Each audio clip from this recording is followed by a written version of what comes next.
Buenas, mi nombre es Ketty Sánchez y hoy voy a presentar la solución del taller de seguimiento número 3 de transferencia de calor. El ejercicio dice así.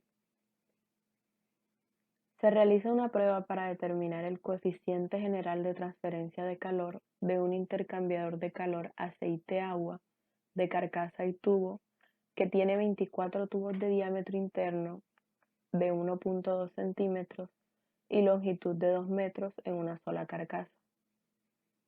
El agua fría con una capacidad calorífica de 4180 kJ por grado Celsius entra en los tubos a 20 grados Celsius a razón de 5 kilogramos y sale a 55 grados Celsius.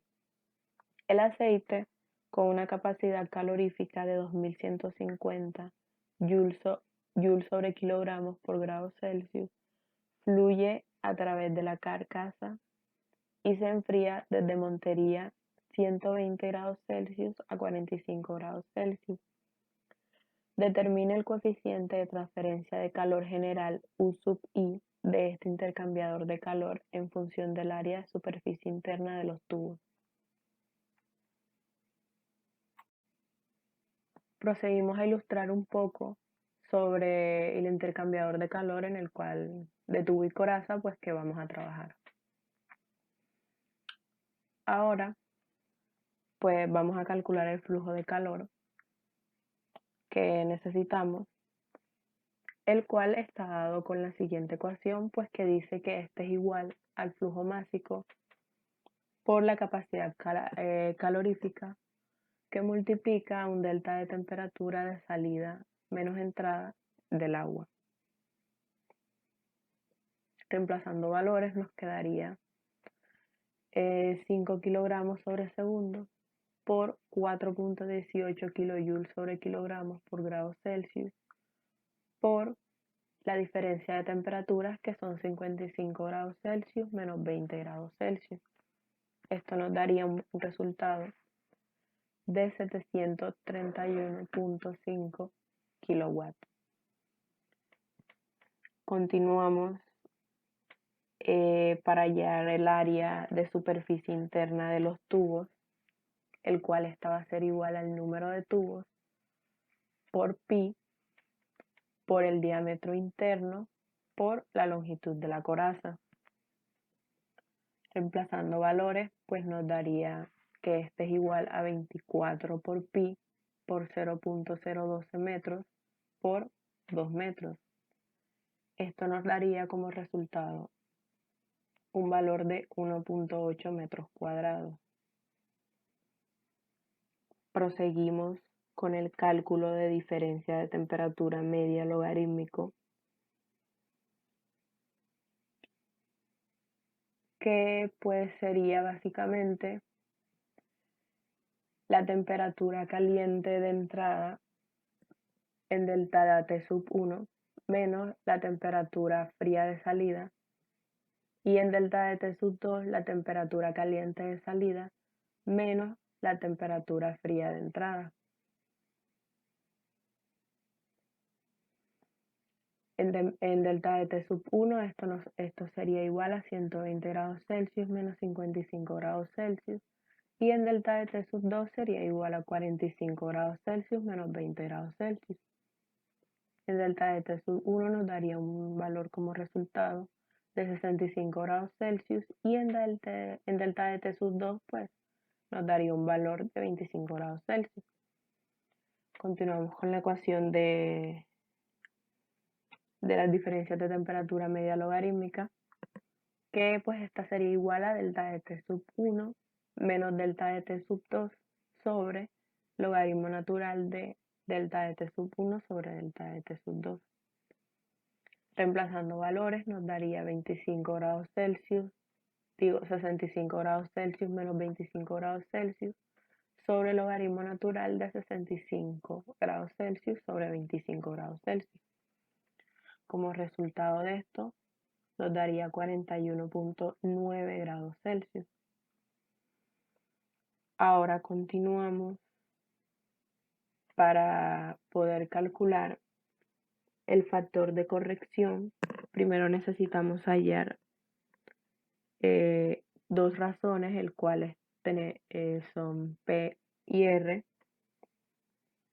Ya después de obtener estos datos, pues con esto vamos a usarlos en un pequeño gráfico para calcular, para sacar de ahí el valor del factor de corrección.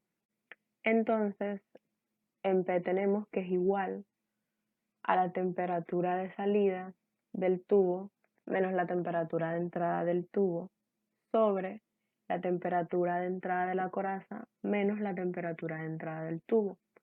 Y R, que sería igual a la temperatura de entrada de la coraza menos la temperatura de salida de la coraza sobre la temperatura de salida del tubo menos la temperatura de entrada del tubo. Reemplazando valores en P, pues nos quedaría que esto es igual a 25 grados Celsius menos 20 grados Celsius sobre 120 grados Celsius menos 20 grados Celsius. Esto nos daría un resultado de 0.35, sin unidades, puesto que estas ya se cancelan. En R sería igual reemplazando 120 grados Celsius menos 45 grados Celsius sobre 55 grados Celsius menos 20 grados Celsius. Y este nos daría un total de 2.14. Ahora nos vamos a la gráfica donde nos ubicamos en P, el cual nos dio un valor de 0.35. Trazamos una línea, la cual tiene que estar al tope con la de R, que en este caso nos dio 2.14. Más o menos ahí vamos tanteando. Y pues nos damos cuenta en el punto donde la línea verde se cruza con la línea rosada por donde pasa el valor de R. Y pues sabiendo esto, pues trazamos una línea horizontal y pues en este caso nos da como resultado el factor de corrección 0.7. Ahora proseguimos a despejar de esta ecuación el coeficiente de transferencia de calor general, el cual nos quedaría de la siguiente forma, que sería igual al flujo de calor sobre el área de la superficie de entrada de los tubos por el factor de corrección por la diferencia de temperatura media logarítmica, pues que también ya calculamos anteriormente. Reemplazando valores, esto nos daría igual a 731.5 kilowatts sobre 1.8 metros cuadrados por 0.7 por 41.9 grados Celsius. Y esto nos daría como resultado final nuestro coeficiente de transferencia de calor general, el cual nos da 13.9 kilowatts sobre metro cuadrado por grado Celsius. Muchas gracias.